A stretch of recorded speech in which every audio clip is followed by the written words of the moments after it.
to the Is It Just Me podcast, the show dedicated to diving into your F1 opinions, unpopular or otherwise. I'm Jess, and Luke, you're back here in the studio with me, which is good to see you, and you've had a fresh lockdown haircut, I see. I'm so happy, honestly. Like, it was one of the best days when I could finally go and get a trim. It had been a long, long time.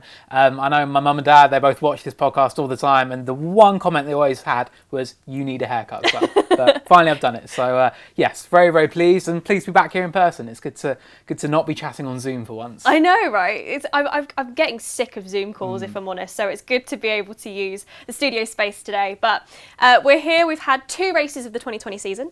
And to say it's gone badly for Ferrari is probably the biggest understatement of the year. Yeah, it's not been good. I mean, they had the double DNF on Sunday and the week before again. I mean, they had the podium, so maybe we can't take it completely away from them, but it's not been the start that they were hoping for, has it? No, definitely not, no. I mean, they did get that second place with Charles Leclerc in the opening Austria race, which was a wonderful drive from him. Like, can't take anything away from him for that. But then, last weekend, it was just a complete disaster, having 10th and 11th on the grid. Leclerc got a grid penalty and then biffs into his teammate on the opening lap. And very quick to hold his hands up and take full blame, which was very good. But it doesn't get away from the fact that Ferrari are potentially with the 6th quickest car on the grid right now, 5th in the championship, less than a quarter of Mercedes points at this point of the season.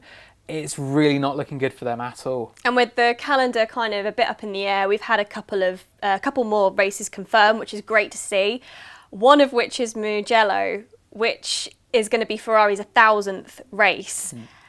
I can't help thinking that Monza, followed by Mugello and their 1,000th Grand Prix, is going to be one of the most heartbreaking things I've ever seen in my life. Yeah, it's not going to be good. Monza, I mean, it's just, you want all the straight line pace you can get there, obviously. They reckon they're losing 0.7 seconds per lap on Mercedes on the straights alone in Austria, which is nowhere near as straighty as Monza is, so that's already a problem. And then, Mugello, I mean, they've got the tighter sponsorship, the 1,000th race, going to be a big event for them at their home circuit, basically. And it's just going to be painful. Like, a couple of us joked, they might try and maybe put a few chicanes in the middle of the circuit to try and help their cause a little bit. But they do own it, don't they? Well, yeah, so they exactly. can do what they want. Exactly, yeah. But no, it's going to be a painful season for them as we move on. Do we think it's going to be as cataclysmic as the Mercedes German Grand Prix last year? Does it have the makings of that already ahead of time? Potentially. I don't think they'll let the Drive to Survive cameras in somehow to maybe capture all of that. But that's going to be, I think, a really sobering weekend for them. And I think that already we'll get to that point of the season, will be round 9 by then, I believe. They'll already had a few setbacks. They already have after 2 races, as we'll get onto. But I think by then, hopefully, they've maybe kind of accepted their fate a little bit and will maybe be hoping for a bit of a freak result to get some success. But they've really got, I think, be careful with how they sort of fanfare their expectations too much going into what should be such a great celebration for like the defining, I think, Formula One brand. But this year, it just isn't going well for them. Well, let's get into a little why we're discussing Ferrari, because the topic of today's podcast and the opinion that we're going into is, has Carlos Sainz made a mistake joining Ferrari next year? Now, obviously this has come about based on 2 races. But, McLaren are looking pretty solid. Sainz has had some good results. Norris has obviously had some really good results with the podium last weekend. But, is there reason for doubt to be creeping into Sainz Jr.'s mind there? But we're going to kick off the show with a little insight from Evie, who has an opinion straight off the bat. Sainz definitely should be regretting even signing any contracts before he looked at the car performance, because, it's such a mistake. A group of us saw this coming already. Our F1 group chat after the first race was called Sainz Should Have Stayed, and you saw it coming. He really should be regretting signing those contracts. It's just not good for him at all. Now, hindsight's a wonderful thing, isn't it? Yeah. And obviously Carlos signed those contracts before we even had any racing, because obviously silly season came at about the time that we started or expected on a normal season, but we obviously hadn't had any racing yet. So in that respect, it was a bit early, a bit premature. But I mean, how was he to know? Should he have known, based on what we had at the end of last year and Ferrari's pace kind of dropping off a cliff after the whole FIA investigation went into play about their fuel flow setup? But was that a warning sign, or is that a little unfair to think that Carlos should have known that it was going to be like quite this bad? I think maybe unfair to quite predict it would be as bad as it has been to start this season, because ultimately Ferrari did end last year as the second fastest team. I mean, they had I think 3 bad races, really bad races through the year, but otherwise, fairly or not, they were there with Mercedes right the way through the season. So if you gave a midfield driver the chance to join a front-running team and fight for wins, Ferrari won races with both their drivers last year. Podiums, they got lots of those last year, some poles. A midfield driver would absolutely snap someone's hand off for that. But then you sort of also think about the wider, I think, just what is going on at Ferrari right now. And it was even clear through last year that was not a happy team. Like, there were issues, the tension between Leclerc and Vettel, most notably in Brazil when they collided. That, I think, it was a big sort of red flag to come up. Ferrari would have known about all this engine stuff going on with the FIA because of their discussions. And it is clear that the settlement has led to a drop-off in Ferrari's pace for this season. I mean, all 3 of the Ferrari-powered teams have been affected really badly by that. So I think that maybe there would have been some sort of knowledge from Ferrari on that. But if they were trying to sell Carlos Sainz the Ferrari dream, which we'll get onto, I know, when we talk about exactly why he was correct to take this deal, then I don't think they wouldn't have been going there saying, oh, by the way, this might happen next year and it might be a little bit difficult. So, yeah, maybe a little bit harsh to say with hindsight he'd know it'd be quite this bad, but surely there must have been a few parts of him thinking, well, okay, well, Ferrari, they've been a bit up and down recently, and what exactly am I getting into by going into this deal? Okay, so let's have a look at right now. He's seen the Ferrari performance now. Does that give him grounds to worry? Because obviously, not only have Ferrari had a pretty abysmal, bar Charles Leclerc's P2, which is still like nobody expected it, did they? That was the point. Yeah. They were not meant to be on that podium, and it just so happens that they've got a brilliant driver, and that race was mad that they managed to end up on the podium. And obviously, last weekend, let's just write that off immediately, because that is nothing that any team really wants to have on their record. A double DNF is just abysmal. But what we are looking at now, which is maybe cause for concern for Carlos, is that essentially these cars are getting carried over into 2021, and so unless Ferrari just draw a line under 2020 and just start fixing the problems for 2021, he might find himself in a very similar situation to the Ferrari boys this year, right? Yeah, definitely. And the Ferrari, obviously, we've got the engine freeze for this year, which means that there's basically no hope of progress for Ferrari before the end of the season, because you can obviously maybe do some work with the aerodynamics to trim a bit of the drag off that car, but then that causes its own problems with cornering and downforce and things like that. And basically Ferrari just kind of weaker in every single area this year compared to last year. So that's definitely cause for concern. And they can do certain updates for next year, but because of the sort of rule limits in place due to the pandemic and to cut on spending, there is a limit in terms of how much they can actually develop and what they can do to fix that car. So for the most part, this car is going to be in place next year as well. We know they've got an update package that half of it arrived in Austria last weekend, just gone. The other half's coming in Hungary. It was all originally planned for Hungary, and they kind of wanted to see how much of a step forward that would make. But then in qualifying in the wet, they were pretty much nowhere. Even in practice, they didn't look that hot. And then in the race, they didn't have a chance because they lost both cars on the first lap. So they couldn't really understand what progress they'd made. And I think that kind of thing, that will cause concern for Sainz, because he's got a 2-year deal with Ferrari, and he'll go into 2021 at the moment kind of looking like it's going to be a write-off. Like, it's just going to be a year where you kind of get through it and we'll do what we can, and maybe that will relieve some of the pressure. But also, half of his time at Ferrari that he's guaranteed, that's gone. Like, that's gone without a chance really to fight for wins, fight for poles and a championship, that is why you joined Ferrari, surely. Like, that's what it's all about. And I think another thing to consider is the pressure that comes from drivers looking to step up as well. Like you've got a lot of Ferrari juniors, Mick Schumacher, obviously most notably with the name, Robert Schwartzman as well in F2, leading the championship after a great win in Austria last weekend. And all of these drivers like looking to stake a claim for a future Ferrari seat. And that kind of gives them more time, basically. Ferrari saying, well, we're thinking way ahead. That gives them more time to stake a claim and put pressure on Sainz and maybe try and nab his seat. Let's have a listen to Nick Ponticos, because he also has a little insight as to why maybe Carlos should be a little bit worried about his seat next year. 100% Sainz should regret his move to Ferrari. I mean, McLaren have up their game. They're fighting for positions, high positions. They've got a good team, and you know, there's this whole story about how Ferrari's engine last year wasn't exactly right. And yeah, now Ferrari are losing 9/10 on their straight and are fighting to get into Q3. So yeah, definitely he should be regretting his move to Ferrari. Because that's the flip side of this story as well, isn't it? That McLaren are having another surge of a year. They just seem to be making even more progress than they were last year. Last year was kind of the start of their resurgence. Here they're definitely, I mean, they're second in the championship. Yeah.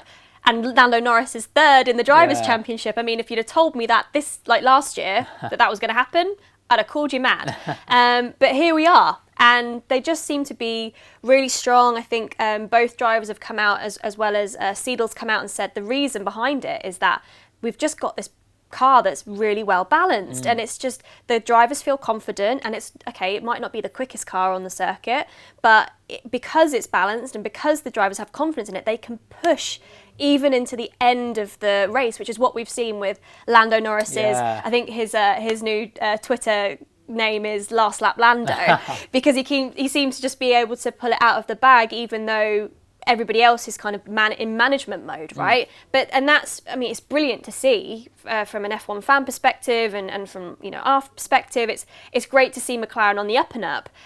But Sainz has been very intrinsic to that resurgence, hasn't he? And I mean, maybe, and we might get onto that a little bit as to why he shouldn't regret the move, but that must be such a positive thing mentally to be a part of a team that's on the up rather than one that's on the out.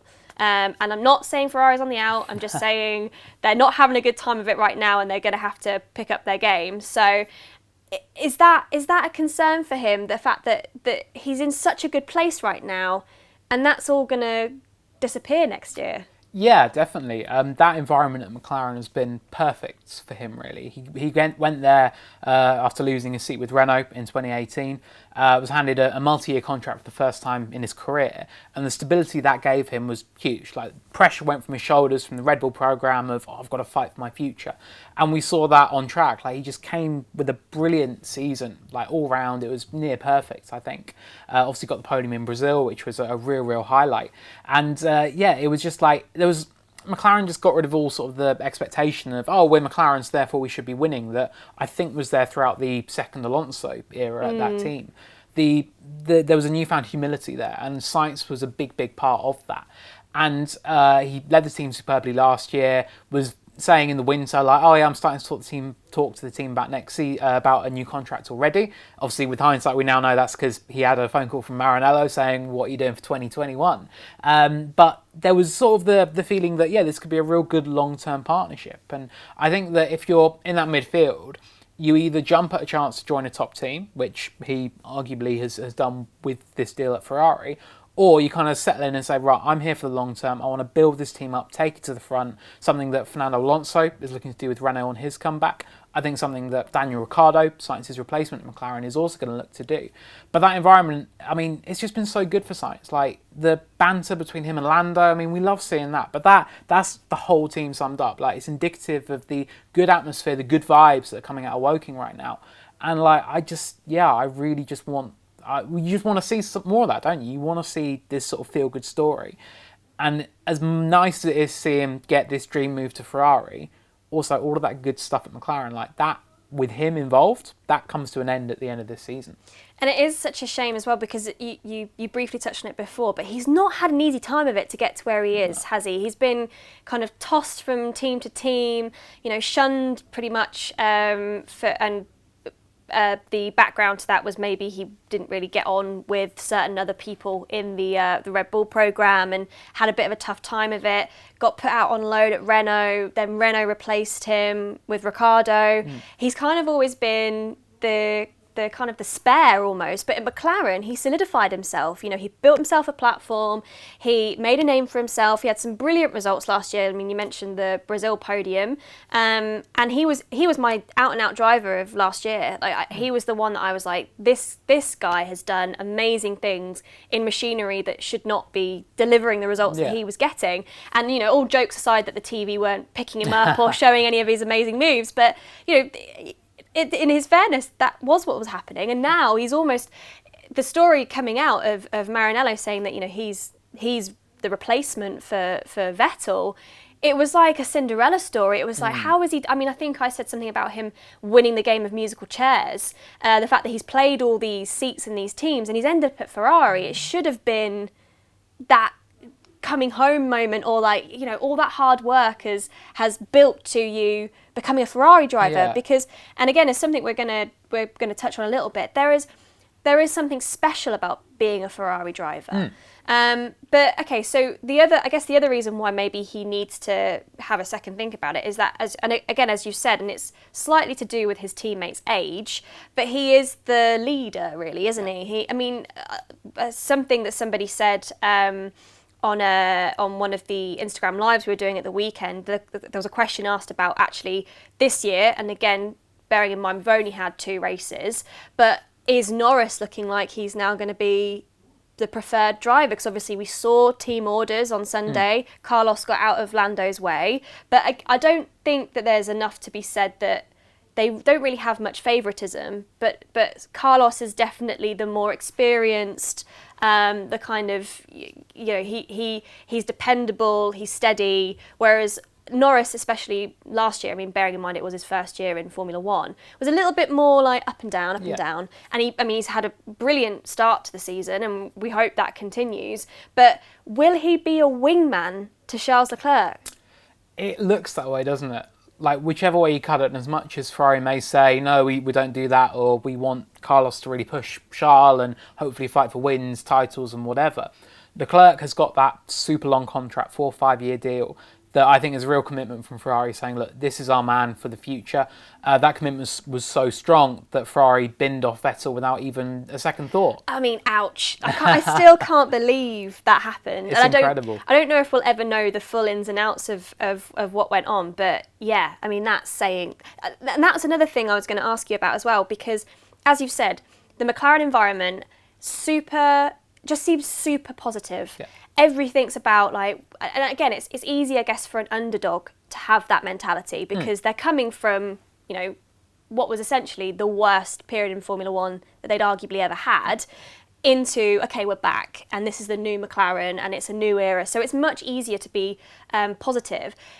At Ferrari, there has been this, it's very political, and it's always been a political team, hasn't it? I mean, from as far back as I can remember, it's had its politics, whether it's team orders or, you know, whatever's going on at Ferrari. And right now, they do seem to have this toxic environment of where they've got a driver who, as we've just pointed out, was just unceremoniously booted, a 4-time world champion, unceremoniously booted from the team. Bearing in mind, Carlos hasn't got a win to his name yet.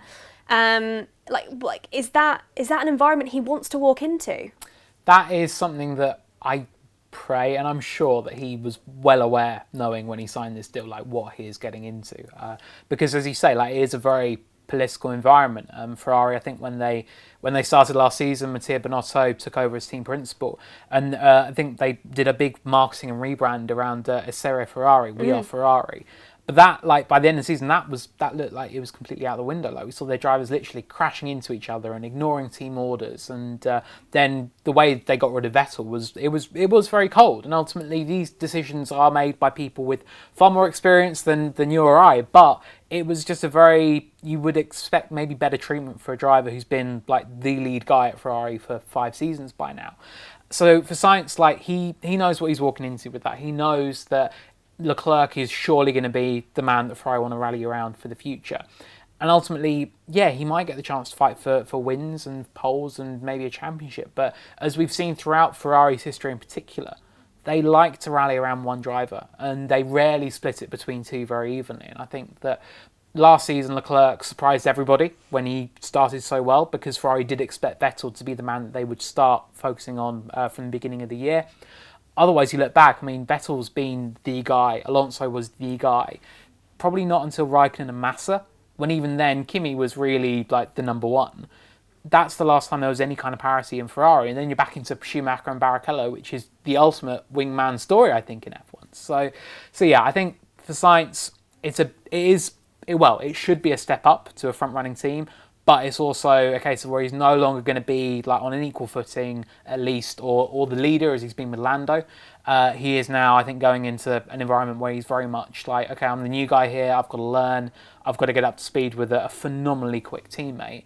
And yeah, just try and match him as best possible, but quite whether he'll be allowed to beat him or not, I think that's going to be one of the big storylines of next season. Okay, so we've kind of covered off why maybe he should be regretting his decision, but there are still some very strong reasons why he shouldn't regret his decision, and he's made the right one for him at the right time. So let's hear from Tom to start off with, because I think he sums this up pretty well. Carlos has not made a mistake moving to Ferrari. I think we'll see over the longevity whether that's an accurate statement or not, but for the short term, I don't think he has. We've got some new rules coming up, everything can change. But when you look into why a driver becomes a driver for Ferrari, it's not necessarily all about the car. With the job comes a lot of prestige. You won't refer to him as Carlos Sainz Formula 1 driver anymore. He'll be Carlos Sainz Ferrari Formula 1 driver. So essentially, Tom's saying, it's Ferrari. Like, regardless of whether they're doing badly or well, you are officially welcomed into the team that's arguably is Formula One in terms of a branding position. It's the team that's been there the longest. It's got so much wealth and so much success and so much history. Why wouldn't you want to be in the history book with Ferrari against your name on your CV? Exactly, yeah. I mean, Ferrari, that is, you ask anyone out on the street, if they know nothing about F1, they will know, oh, Ferrari racing that, and they will know those red cars. And it's a brand that, I mean, it is so important to F1, and as much as we may sort of bemoan like the power that they have with the veto and everything in terms of politics, an F1 without Ferrari is really unimaginable. Like, it is so important as a brand to the sport. And the chance to be a part of that is a real honour for drivers, as Tom rightly says. I mean, you think of other sports in football, I mean, players, they want to play for, I know, Real Madrid or Barcelona. In rugby, there's the idea of the All Blacks, like to wear the shirt and to represent that shirt is such a passionate and important thing for a New Zealander. And I imagine in Italy it's very similar. I mean, we see at Monza every year the Tifosi come out in their forces. Ferrari, they've always been keen on an Italian driver in the car. That doesn't look like it's going to happen anytime soon, but there's a real sort of romanticism around it. And I think that for any driver, for anyone in any role really, working in F1, the chance to go and be part of that's something. To turn that down, you've got to be very, very, I think, confident and sure about what you're doing. And I think that it would take a lot to say this is the wrong move for me. You think about Mark Webber, for example. I mean, he's the most recent driver who comes to mind who turned Ferrari down, because for him it was like, well, I'm doing good with Red Bull here. Like, I'm happy. And as hard as it was for him with the politics going on, he knew that going into Ferrari he would stand absolutely no chance at all of fighting against Alonso or anything like that. And he was pretty content with how things were at Red Bull, even if he knew Vettel was the number one driver. For him, Ferrari wouldn't have offered any change there. So it's a tricky one, isn't it? And I think that you've got to be very brave to turn down Ferrari. And I think that when the deal was announced, it was like, okay, well, that seems like a sensible move. And I think if we'd have heard Ferrari say, I mean, they would never say, oh, he wasn't our first choice, but so and so told us no. But to turn down Ferrari it takes a lot to do that. It's a ballsy move, really. Oh, isn't yeah, it? definitely. Yeah, hugely ballsy. And I guess in the same vein, you know, as we were saying, I think Sainz has been waiting a long time to leave the midfield team and to get a top tier team. Now, obviously, in this day and age of Formula One, there are only 6 seats in a top team. So you know your pool of race winning cars is decrease even down from the 20 that we have on the grid as a starter anyway. But, you know, he wanted to get out of the midfield, but a Ferrari now a midfield team. Right now, yes. Like right now, as I said at the top of the show, they have the 6th quickest car on the grid, I think. Like, and that's pretty damning for a team of Ferrari's history, for the amount of resources it has, for everything. Like, it should not be down there. But you've got to question how long term that is. I mean, ultimately they've got the facilities, and I know we've got budget cap coming for next year that is going to, in terms of like the money spent, that's not going to make a huge amount of difference anymore, hopefully. But the Ferrari facilities are still bang on. Like, they're still among the best in F1. They've still got everything there that for a driver, that's really the best place to be. So there is good reason to hope that they will be able to recover, I think, under the new regulations, and that they will get sort of everything in place for that. But yeah, I mean, it just must be galling that, particularly next year, if Ferrari can't make any progress with this car, and McLaren, obviously the link up with Mercedes that's coming as well, if then Carlos starts his first races as a Ferrari driver and is trailing Lando Norris or Daniel Ricciardo in those orange cars, and is sort of thinking, well, what have I done? Like, is this the wrong move for my career? Has he done what Ricciardo did when he went to Renault? Or, I mean, concerns, well, with Alonso when he went to McLaren as well. And we had a tweet in from Asher Wynn on Twitter saying it would be right up there with Alonso joining McLaren, Ricciardo joining Renault, but he was signed keeping in mind the new regs. So he's kind of thinking further ahead. 2022, that is when Ferrari can hopefully get on top of these new regulations and build a really standout car again. So what we're saying is essentially he's going to go into a pain year next year. But I mean, I guess because on the flip side, right, we've had all of the... F1 is a game of chess. Yeah. As much as it's a game of racing cars on track, it's a game of chess, and you've got to make ballsy moves sometimes to progress. And maybe it won't be the best move to start off with, but then you'll get success. Look at Lewis Hamilton in 2013 in that Mercedes. Everyone thought he was back crazy to leave McLaren, but you know, ultimately he was in a version of McLaren that wasn't doing it for him. He needed to make the next move. He'd been with McLaren for, you know, X number of seasons, had only won one world championship, saw an opportunity at Mercedes. You know, the development that had been done by Schumacher and Rosberg in the years before, and obviously Brawn and Lauda being behind the scenes as well, was another kind of comforter, I guess, for that Lewis said himself, you know, if it hadn't been for Lauda, he wouldn't have gone. But everyone thought he was absolutely off his rocker. Yeah. And yet here we are. You know, so maybe it will be a similar scenario. So, and I'm guessing Daniel Ricciardo, that's what he was hoping when he moved to Renault, that it would, you know, get better. But Renault is not a Ferrari, is it? No, it's not. No, I mean, they don't have the big pool of resources that Ferrari does. Doesn't have the prestige behind it either. And ultimately, that was, I think, for Renault to recover, that is a lot of a bigger ask than a Ferrari recovering, or even a Mercedes recovering. I think that was always perhaps a longer shot from Ricciardo, who maybe thought, well, I'm clearly not going to be the number one at Red Bull. I'm not going to win a title here. With Renault, there's a chance I might, and obviously it's not really ended up that well for him. With Ferrari, I think that every driver who goes there, they'll think, well, surely we've got to get back up. And I think even going far back into the 90s pre-Schumacher, that was a really dark period for the team in terms of, like, they weren't competitive.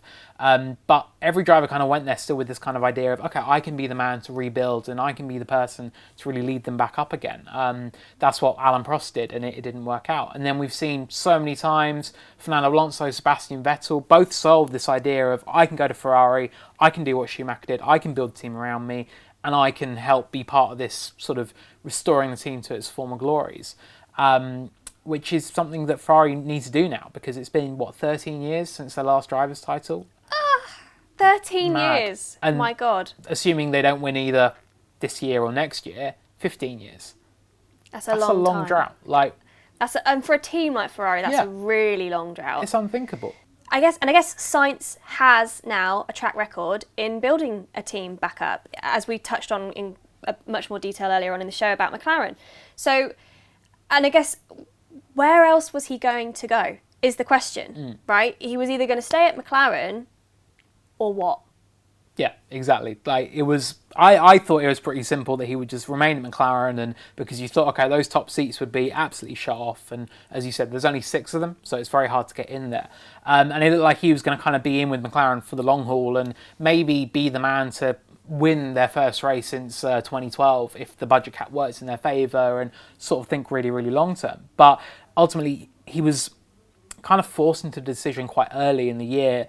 And obviously, because we had no racing as well, like it's that much harder to see just where Ferrari were in terms of competitiveness. And again, we had another tweet in from Dre Harrison on Twitter saying silly seasons are getting earlier. And based off the end of 19, Ferrari was still a winning car with the potential to challenge Mercedes, and still probably a better option than McLaren. Predicting their swings in fortune would have been really hard. And that is true. Like, if you're at the end of last year thinking, okay, which teams I want to be with to take the fight to Merck, Ferrari or McLaren, it's a no-brainer. Of course you go with Ferrari. And it's only been at the start of this season, literally in the last 2 weeks, that we've gone, hang on a minute, maybe that's not exactly how it is. But still thinking long-term, I think that you would say that Ferrari's probably the better bet just because of the might of everything behind them. But then again, how much of that sort of belief is sort of around the mysticism of Ferrari as well? Like, how much are we like, oh, well, they must be good because they're Ferrari? That's I mean, that's a whole nother podcast, as we often say on this show. But it is that definitely sort of, I think, does weigh on this idea of Ferrari will be good and will come good because they have to. And so we've got another tweet in from @Adam8Mitchell, who said Ferrari struggles will continue through this year, maybe even into next. However, they have the money and the resources to dominate again. They need an overhaul on management mind. Controversial. McLaren do not have the money to become a top 3 team. They only came 5th and 9th. Hardly mind-blowing. Now, are you forgetting that McLaren was a top team for a very long time? So, maybe I disagree with that particular point. I mean, they are struggling financially, aren't they? What you got to remember, though, is that back then they were the Mercedes works team. Like, Mercedes poured all of their resources and focus into McLaren, and had things maybe gone differently around sort of the 2007 period, they could well still be. But Mercedes, they decided when Brawn came up for sale, snap it up, come back into F1 with their own involvement, and it's yielded all these wonderful rewards for them. And while McLaren may be getting a customer Mercedes deal next year, they're still not they're not a proper works team as they were even with Honda. Like, Honda weren't good, but they still were the number 1 team. With Mercedes, they'll always be a number 2. So you kind of got to think, how likely is it that McLaren will be back at the top so long as Mercedes has its works team? I'm not so sure. And as you rightly say, McLaren also a few sort of financial considerations going on right now. We know there's a widespread sort of redundancy through the company and things like that. So it's all stuff that does, I guess, maybe it's stuff to consider definitely for the future. We want to see a competitive McLaren. We want to see all teams competitive, and McLaren have got such great history in this sport.